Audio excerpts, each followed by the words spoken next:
What's going on, guys? Welcome back to my channel.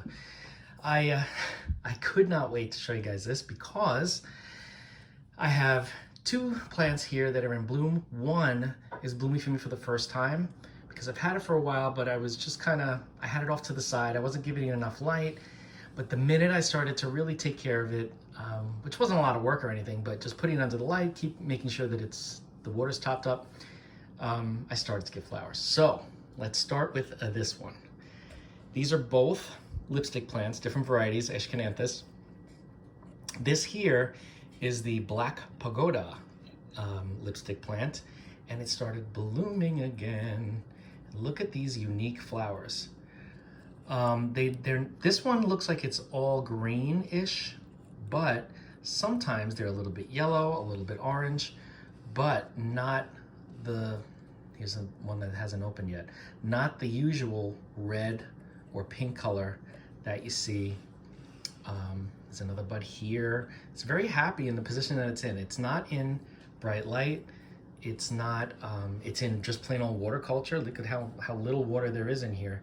It's been in water culture for quite some time, but like I said, it was kind of away from light. It was just kind of existing, but it wasn't thriving.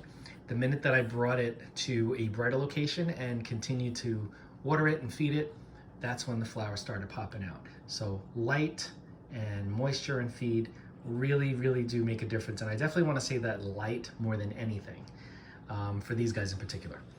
So interesting, right? You wouldn't know that this was called a lipstick plant by looking at this variety because it's not red like lipstick and it doesn't have the bract that surrounds the typical, I guess it's a radicans lipstick plant that looks like a tube of lipstick with the lipstick coming up out of it. So this just kind of looks like an unusual unusual turtle head. That's what it looks like, right? Or it looks like a hand going like this. It's just really cool. So I wanted to show you guys that.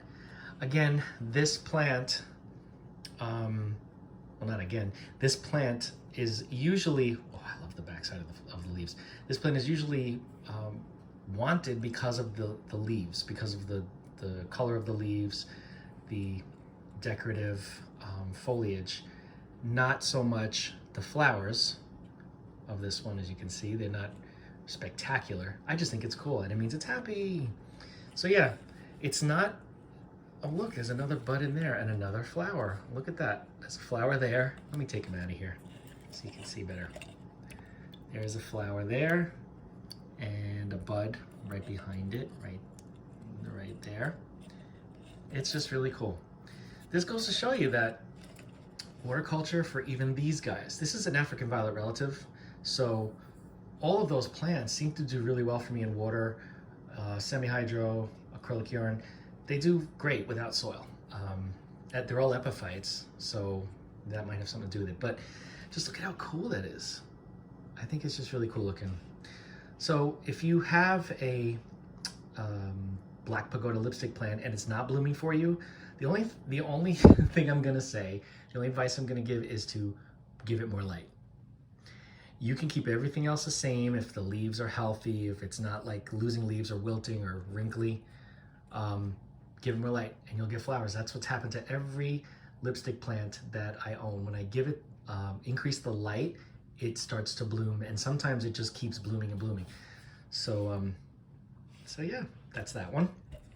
This one I'm very excited about. This one is Aeschynanthus lipstick plant, Coral Flame. Now look at this. This is almost like a hybrid between the Thai pink and maybe a radicans. I'm not sure, like the typical red, but it's like coral pink, like coral with it's almost like a peachy pinky orange. Really, really cool. They haven't opened yet. They're about to open. Maybe tomorrow, the next day they'll open. But as you can see, this wasn't doing anything, and then I put it under lights, of course. And I've got these two that are getting ready to bloom. I have buds at the end here. I have buds on just about every branch. Look at all of these buds. All of these are buds, these little things in the leaf axils. All of these are buds. And look at this branch. Wow. It's got another one on the end here that looks like it's gonna start opening, and it's got all these are just gonna bloom like crazy. This whole branch has got flowers all around. Light, light, light, light, light, light. This is in semi-hydro with lava rock. I don't even feed this that much. Very, very little feed, and not very often. I just make sure that it's topped up now, and I make sure it's in the light, and that's all it needs. It's so exciting. I'm really excited.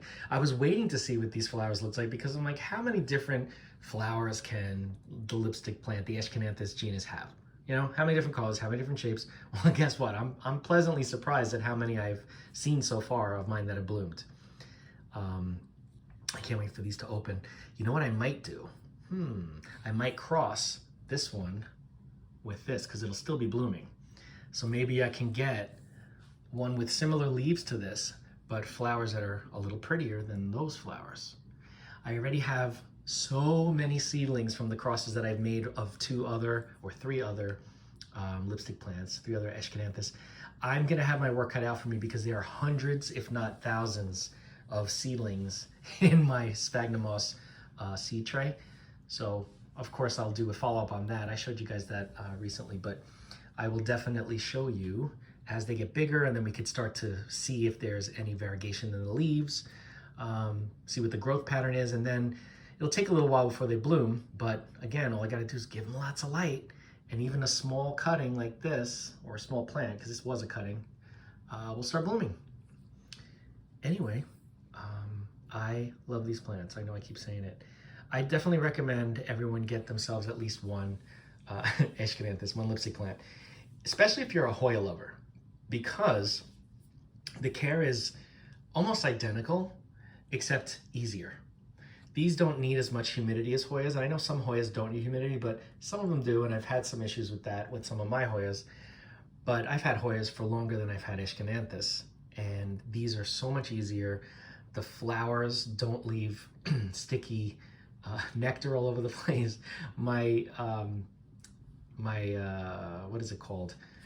The Hoya, the one that blooms all the time, Semper Florens, I think it is. I can't remember, but that one leaves sticky nectar on all the other plants around it. And there was even a period of time when I had ants that had made their way into the house, and they were feasting on that on that nectar, which kind of bothered me because I don't like having insects run rampant in the house at all. They're gone, of course, but yeah, these are beautiful. These are just beautiful.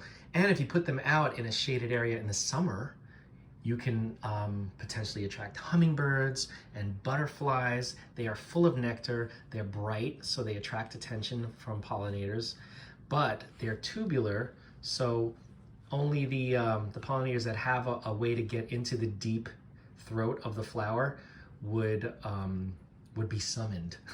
So that would be hummingbirds, large butterflies like swallowtails, maybe even monarchs. Smaller butterflies, probably not.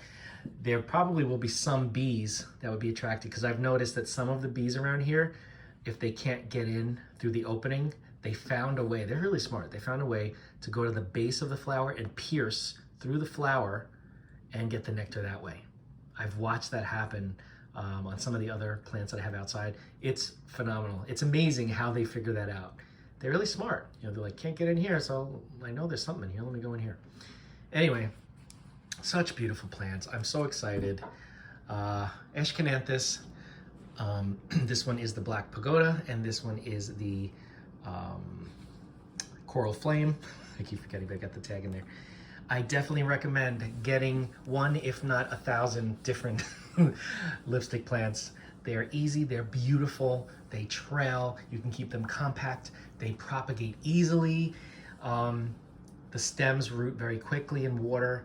I even have some leaves, because they're in the African violet family, and African violet leaves can propagate. I have some leaves that I put into sphagnum. They rooted, but I'm still waiting for an actual plant to grow from the leaf. I don't know if that's possible, but if it is, you guys will be first to know, because yeah, I've been doing a little experiment with that. So anyway, any questions about lipstick plants, please don't hesitate to reach out. Don't forget to like, comment, share, and subscribe. Hit that bell if you want to be notified, and I will see you in the next video.